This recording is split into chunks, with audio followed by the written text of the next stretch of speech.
KDWN, and with our guest Stan Hanel, and we're talking lithium here today. Electric cars, lithium, bombs, crystals, the whole thing. We're getting a little chemistry lesson as well.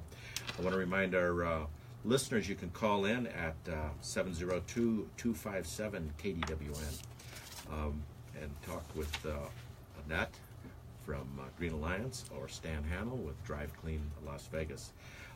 Back to the lithium, you were about to erupt there into Yes. much more exciting things about how lithium comes out of the ground. Go back over that a little bit there, Stan. For sure. As we said, lithium by itself, it likes to bind with other materials. And the reason is we were talking about the atomic structure. It has atomic number of 3, so it has 3 protons, and it has 3 electrons. 2 of the electrons are in one outer valence that kind of orbit around. They're happy together. But there's a free electron in that second outer valence shell. And that one is the one that is available to bond with other atoms to make molecules. Or the neat thing about it is you can either shed that electron pretty easily or take on another electron. And when you do that, your lithium atom changes into what we call an ion. An ion is an atom that either loses an electron or has an extra electron in it. And so it's very easy to ionize lithium.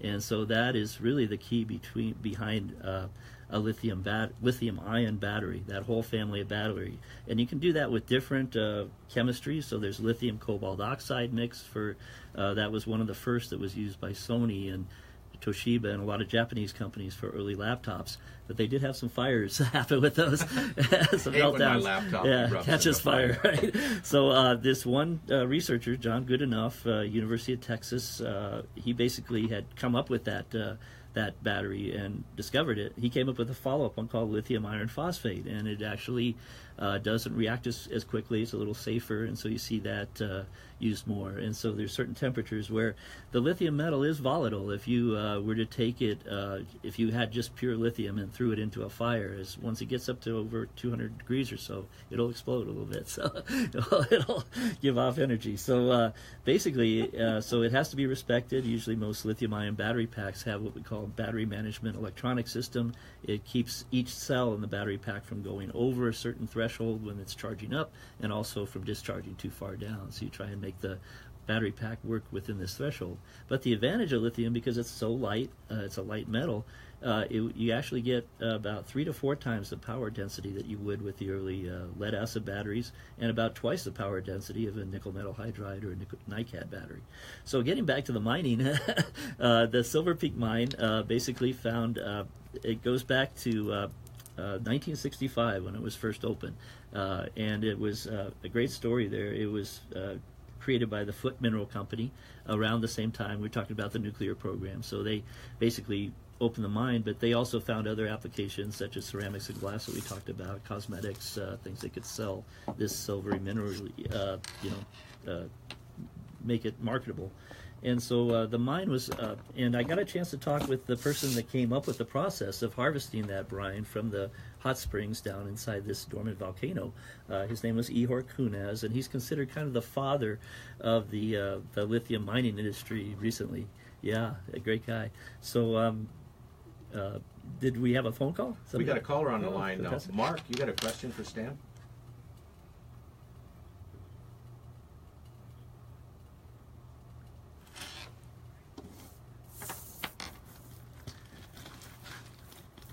Uh-huh. Oh, I remember that. That's good.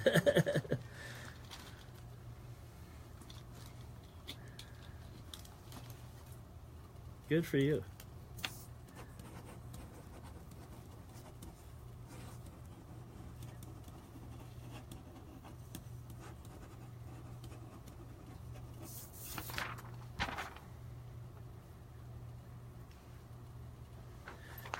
So Exactly. Mark's asking us how much lithium it takes to make a battery. Right, and that's a good point. It is relative to the battery itself. it is a small percentage. It's mostly used in the cathode of the battery. So when you're creating that part, and then a little bit in the electrolyte as well. So that was the goal of Elon Musk when he created this gigafactory in the outside the Reno area in the northern part of the state, is to basically scale the production, create a process where you can take what we call lithium carbonate or lithium hydroxide. So when you mine the raw lithium out of the Silver Peak mine in Silver, they're basically and put into an evaporation pond and let the sun evaporate off. It takes about 8 months. You want to build up that concentration of lithium to make it battery grade, and then you can't really use it in that form. You have to combine it into lithium carbonate by adding soda ash to the mix, or to lithium hydroxide by adding limestone. So when it gets to the, go ahead, I'm sorry.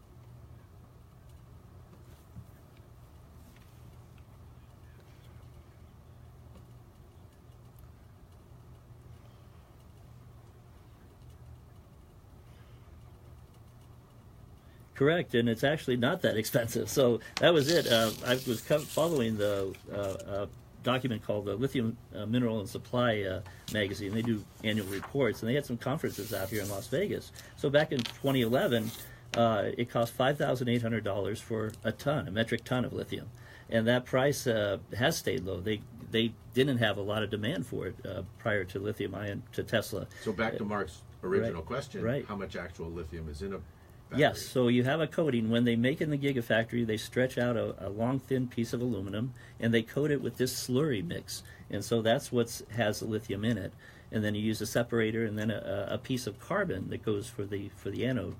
But basically, it's used to build up the cathode and part of the electrolyte. So it's you can think of it as like a syrup that they mix together, and it coats the aluminum. So it's actually a very thin coating too. Then they press it to make it even more compact. And then they take that, you can think of it like taffy, you kind of roll it, and they call it a jelly roll actually. So you roll together the aluminum, the slurry that's on top of it, an insulator separator, and the carbon, a thin piece of carbon, roll it up in a tight little can, a cylindrical can, and that's your 2170 lithium-ion battery. So in a 100-pound battery, there might be what?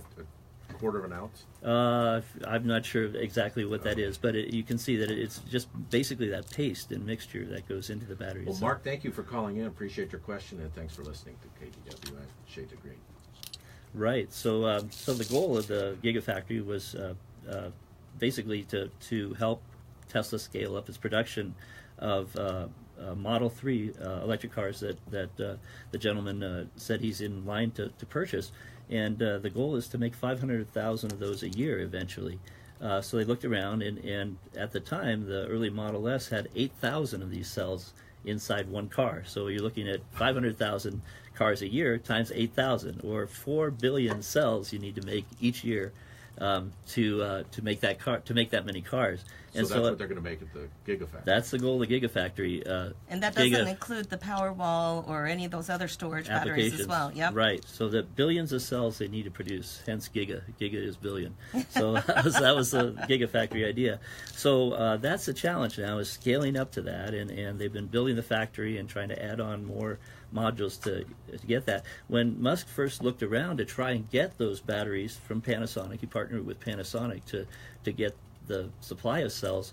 There weren't enough batteries in the whole industry to meet that need for 4 billion a year. So he basically figured he would create a factory that would produce as much as the existing industry in one building, and that would help him scale the production and drive the cost down for each lithium battery cell, plus the integrated battery pack that they did as well. So that's the goal of Gigafactory at this point. And that building is going to be the largest in the world, isn't it? Right. By the time it's done. Largest square footage under one roof in the world. Yeah, that's amazing. So we'll talk more about that after we get back from break. This is Paul Ira, your host on Shades of Green, KDWN.